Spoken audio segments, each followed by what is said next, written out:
Welcome to C.Tube, where ancient Chinese strategy meets modern life. Through timeless tales of power, wisdom, and intrigue, we decode the art of decision-making, self-awareness, and navigating the complexities of career and life. Let history be your greatest teacher. In today's story, we journey back to the reign of Emperor Dezong of Tang, where a seemingly mild-mannered chancellor was thrust into confrontations that could have unraveled both the court and the provinces. More than just a tale of political maneuvering and regional unrest, this is a story about the strength that hides beneath gentleness and how quiet resolve can turn the tide of power.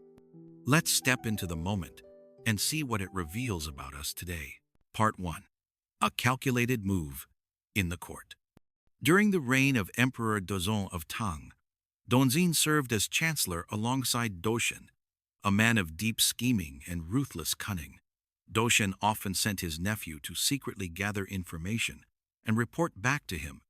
Working beside such a man, Dongjin treaded carefully, agreeing with whatever Doshan proposed. This only made Doshan more arrogant, believing himself to hold sole control over the court. One day, Doshan approached Dongjin, urging him to petition the emperor to appoint Doshan's nephew as vice minister of personnel, a blatant act of nepotism obvious to all ministers. Without showing any sign of disagreement, Dongjin complied and submitted the request. The emperor, suspicious, summoned Dongjin in private and asked, "Was this your recommendation or Doshan's idea?" "Your Majesty is perceptive. It was indeed Doshan who asked me to recommend him," Dongjin replied calmly. When the emperor inquired about Doshan's misconduct, Dongjin reported everything in full detail.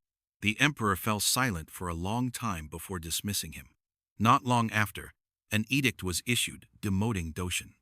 Dongjin himself requested to step down as chancellor and was reassigned as minister of war. Part 2.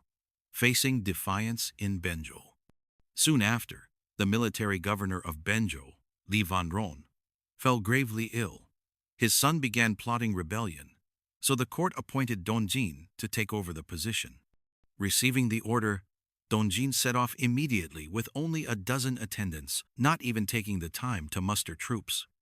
At the time, military power in Benjo was in the hands of Deng Weigong. Deng had assumed that upon Li Wenron's death, he would be made governor. Learning that Dongjin was coming instead, he was deeply displeased. As a slight, he deliberately refused to meet Dongjin upon his arrival. Officials and attendants warned Dongjin, "By right, Deng should have come in person to greet you.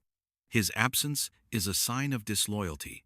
It would be unwise to go further." Dongjin replied, "I have been appointed by imperial decree. I must assume office on time. There is no room for delay." Part 3. Winning without force. When Dongjin was only a few dozen miles from Benjo, Deng finally came to meet him, still on horseback, not even dismounting. Dongjin remained expressionless. Upon arrival at the governor's residence, he allowed Deng to continue handling military affairs, while secretly submitting a memorial to the emperor, accusing Deng of arrogance and suspected treachery, and recommending his exile to Lingnan. The emperor approved. Once Deng was removed, Dongjin kept all existing policies in place. His mild manner and respectful treatment of others quickly calmed the region. The emperor had once feared that Dongjin's gentle temperament might make him too weak to control the situation. But seeing how swiftly Benjo was stabilized, he finally felt at ease. Now, let's break it down into the key takeaways you won't want to forget. At first glance, Dongjin appeared to be a gentle and unassuming man, someone seemingly unsuited for great responsibility. But that impression was only skin deep. A competent person often carries multiple sides to their character.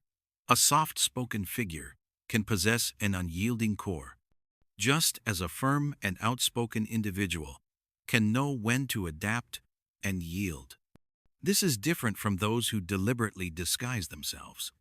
In the truly capable, these qualities exist naturally. Others fail to see beyond the surface.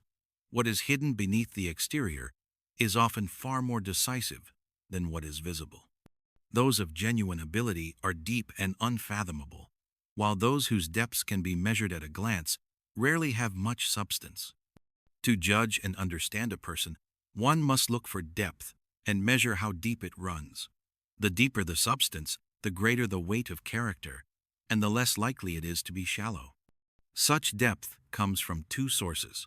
Part of it is innate, but much of it must be cultivated through lifelong learning and self-refinement.